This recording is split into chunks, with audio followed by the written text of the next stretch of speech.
You describe in the book arriving at seventh generation as a young man in revolt against your father's advertising career, carrying a deep ambivalence about wealth and privilege. How did that tension between guilt and purpose shape the kind of company you set out to build? And did it ever create blind spots? Almost everything I do has some blind spots. So I think we've got to own up to them when they get discovered, but they certainly can cause challenges. And I did grow up in quite an affluent environment.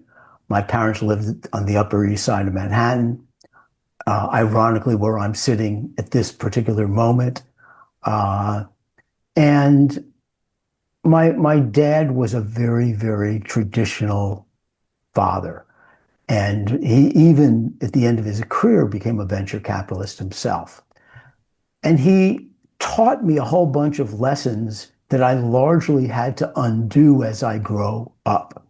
He taught me that as the head of the company, I should be the first person in the door and the last person out of the door.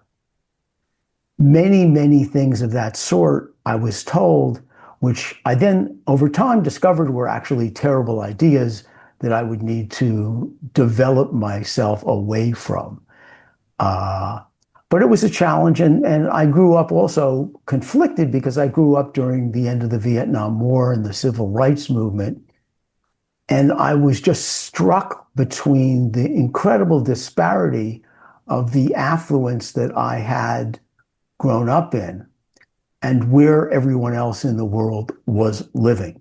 And how do you justify having that affluence when so many people don't even are not even able to house or clothe or feed themselves? And that tortured me for most of my life. It still tortures me because I feel like I haven't done enough to resolve that inequity.